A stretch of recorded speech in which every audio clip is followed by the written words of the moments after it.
কোথাও সর্বত্র আবর্জনার স্তূপ, তো কোথাও দুর্গন্ধের টেকা দায়। রাস্তায় বেরোলে বাসিন্দাদের অনেকেই নাকে রুমাল চাপা দিচ্ছেন। পর্যাপ্ত পানীয় জল না পাওয়ার অভিযোগ রয়েছে। অনেক জায়গায় রাস্তার অবস্থা একেবারে বেহাল, কোথাও পথে আলো নেই, অর্থাৎ পুরো অন্ধকার। বাসিন্দাদের অভিযোগ, দীর্ঘদিন ধরে পানিহাটি পুরসভার পরিষেবার হাল ঠিক এমনই। এই পরিস্থিতি থেকে রেহাই কবে মিলবে তা জানা যায়নি। তবে তা জানা না গেলেও পুরসভা আপাতত ব্যস্ত তাদের 125 বছর পূর্তির অনুষ্ঠান নিয়ে। তাতে আপত্তির অবশ্য কিছু নেই, 125 বছর নিশ্চয়ই পালন করবে। সমস্যা একটা জায়গায়, কিংবা গোল বেঁধেছে বলতে পারেন একটা জায়গাতেই।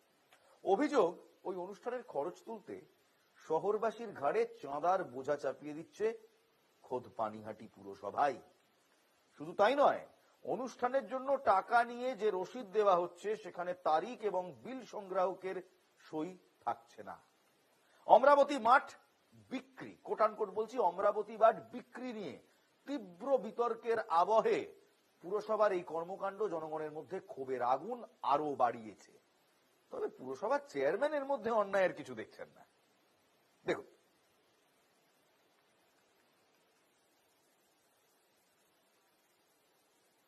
1900 সালের 1 এপ্রিল প্রতিষ্ঠিত হয়েছিল পানিহাটি পুরসভা। শ্রী চৈতন্য মহাপ্রভু থেকে শুরু করে মহাত্মা গান্ধী, সুভাষচন্দ্র বসুর মতো বহু মনীষীর পদধূলি ধন্য হয়েছে এই শহর।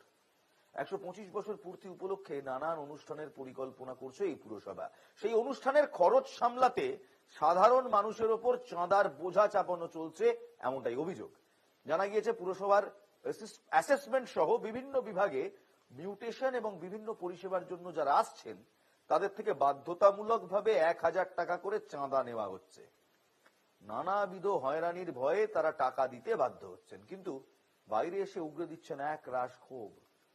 চাঁদার রসিদে কেবল দাতার নাম রয়েছে, বিল নম্বর ও টাকার পরিমাণ লেখা থাকছে, কিন্তু তারিখ, সংগ্রাহক ও পুরসভার চেয়ারম্যান তথা উৎসব কমিটির চেয়ারম্যানের সইয়ের জায়গাটা একেবারে ফাঁকা।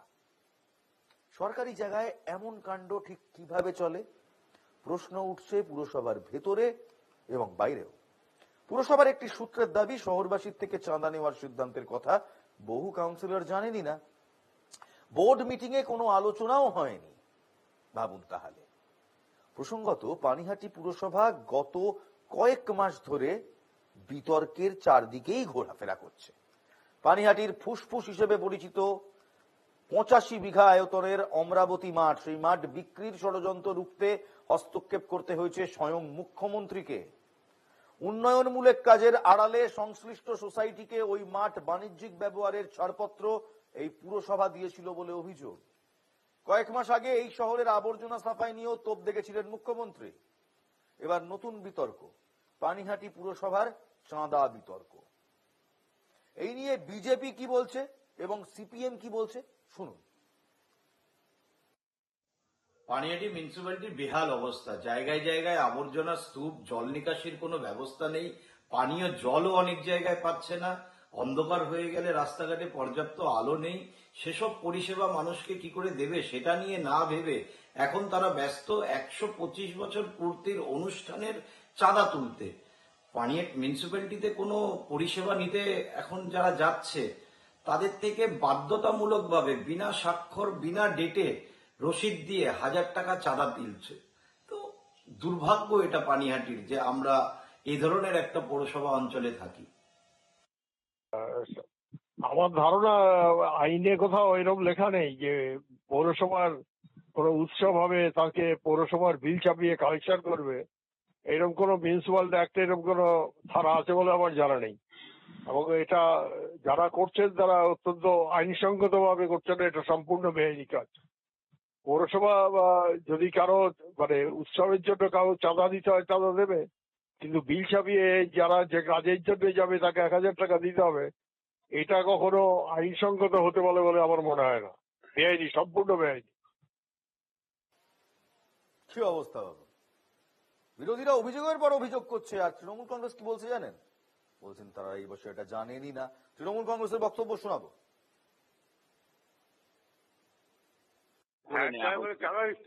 হ্যাঁ, চাঁদা নেওয়া হচ্ছে। আমি ঠিক জানি না কি ব্যাপারে। আপনি একজন কাউন্সিলর এবং অ্যাকাউন্টস কমিটির চেয়ারম্যান। না, আমি এখন এই ব্যাপারটা জানি না যে জেনারেল লোকের থেকে কেউ নিচ্ছে। বিল এবং রসিদ দিয়েই টাকাটা নেয়। আমার এটা জানা নেই, বুঝলেন তো। আমি জানি যারা এই যে আমাদের প্রাণ ত্রাণের কাজ টাজ করে, ওরা একটু পৌরসভায় সারা বছর থাকে। আমাদের একটা ঐতিহ্যবাহী প্রোগ্রাম 125 বছরের, সেখানে তারা ডোনেশন করতে পারে, সেটাই করছে যারা করছে। আচ্ছা, এমনি কাছ থেকে এরকম ভাবে বিল দিয়ে দিতেই হবে এরকম ব্যাপার নেই। অনেকে উইলিশার আছে তো পানিহাটি পৌরসভার, পুরোনো হ্যাঁ। পৌরসভা, হ্যাঁ, তখন তাদেরকে 10 টাকা দিলেও একটা বিল দিতে হয়, 1 টাকা দিতে হয়। কিন্তু আমি এই ব্যাপারটার মধ্যে পুরোপুরি নেই, বুঝলেন তো। অ্যাকাউন্টস কমিটির আন্ডারে পড়ে না, কারণ কমিটি আলাদা, 125 বছরের কুস্তি, এই ব্যাপারটা অন্যভাবে হয়। ব্যাপারটা অন্যভাবে হয়তো বুঝলাম, ঠিক কিভাবে হয় সেটা বুঝলাম না। কাউন্সিলররা জানেন না, তবে টাকা তোলা চলছে পুরসভার নামে তার 125 বছর পূর্তি উৎসবের জন্য। আমরা হাওয়ায় কথা বলছি না, বিল রয়েছে, দেখবেন সেই বিলটা দেখাবো আপনাদের। এই সেই বিল, এই বিল পানিহাটি মিউনিসিপ্যালিটি গ্লোরিয়াস 125 ইয়ার্স, একেবারে পানিহাটি মিউনিসিপ্যালিটির নাম নেওয়া বিল। সেখানে দেখুন কারো সিগনেচার নেই, চেয়ারম্যান তার সিগনেচার নেই। নামটা আমরা এখানে লুকিয়েছি, কারণ আমি যাদের কাছ থেকে আমরা এই বিলটা পেয়েছি তাদের পরিচয় আমরা সামনে আনতে চাই না। টাকার অ্যামাউন্টও লেখা আছে একেবারে 1000, কিন্তু তারিখ এবং সই ফাঁকা। এইভাবে পানিহাটি মিউনিসিপ্যালিটির নাম করা বিল দেখিয়ে 1000 টাকার তোলা হচ্ছে, চাঁদা তোলা হচ্ছে, যেটা বাধ্যতামূলক।